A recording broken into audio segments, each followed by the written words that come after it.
Hello, Elon. My heart goes out to the hostages and the families of those hostages. Thank you. How many of the 136 hostages currently being kept in Gaza does the government believe are still alive?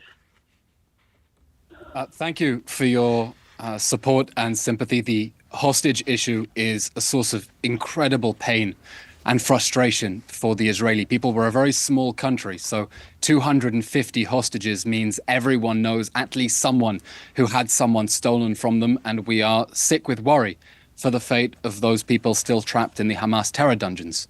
Of the 136 hostages still trapped, we believe that around 24 of them have since been murdered by Hamas in captivity, and it is now holding on to their bodies for a ransom. It's just heartbreaking. Every night when I lay my head on my pillow, all I visualise is the families of the hostages and those poor hostages that are currently being kept in tunnels, young girls that have been raped, people that have been tortured. It's just unbearable. And I'm finding that people are forgetting to talk about the hostages, and it's very important for me to keep that alive, to keep reminding people about those hostages. It's not just about what's going on in Gaza and the destruction because you're trying to get to Hamas. There are real people that are suffering every single night, and we need to think about them. My heart is breaking every day. Elisa, that's well said. You're and right. one of the reasons for going in to Gaza was to get those hostages back. As of December the 22nd, only one hostage has actually been rescued, as opposed to either being released through a prisoner exchange or any other method. Has that number increased? We have 110 hostages who have been released, mostly as a result of the hostage release pause that we agreed with Hamas, where in exchange for giving it a break in the fighting, it released hostages. Now, we hope that that framework would continue and we would be able to get at least all of the women and children out. Unfortunately, on December 1st, Hamas decided to stop releasing all the women and children and to resume rocket fire at Israel. And everyone in Israel is really sick with worry for the hostages. We're talking about intensely vulnerable people. Certainly the women, given everything we know about the Hamas sexual atrocities.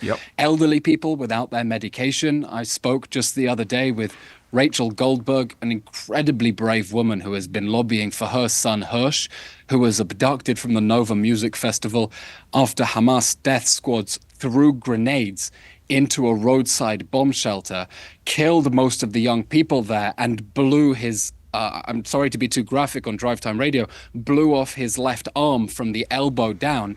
And they've been denied access to the Red Cross. And tragically, we had the president of the Red Cross here in Israel, and the prime minister said, you need to pressure Hamas to get access to the hostages.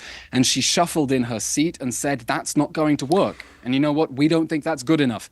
We think the international community needs to put more pressure to make sure that those hostages are released not only immediately and unconditionally, but that they get access to the Red Cross and medical treatment. Does Israel know where these hostages are? As I say, only one hostage has actually been rescued, which is part of Israel's reason for going in. And of course, there was this incident before Christmas where IDF soldiers killed 3 of Israel's own hostages who were reportedly running at them saying help in Hebrew, half naked, waving white flags.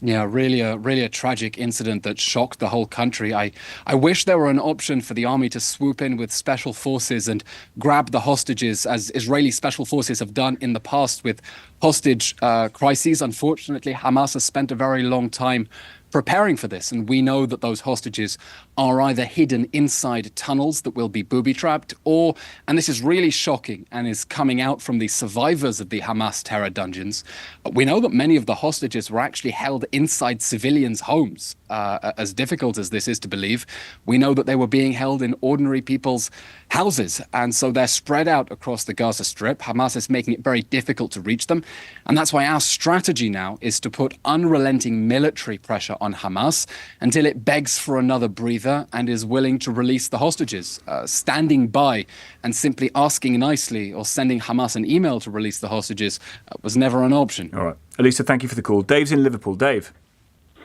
Yes, hello. I'd like to ask Mr. Levy that in light of the thousands of men, women, children, babies who have been killed in Gaza, how does he think that Israel is going to secure a lasting peace? Because you do think all those people who have lost, family members or had their homes destroyed would be seeking some sort of retribution against Israel. So I just don't see how you are really securing the safety of people in your country by your actions. Is there a question, Well, yeah, the question is, how do you think you're making Israel more secure when you're making more people have a vengeance against you? Back to the point I was making about the attempts to try and de-radicalise that part of the world. Mr. Levy.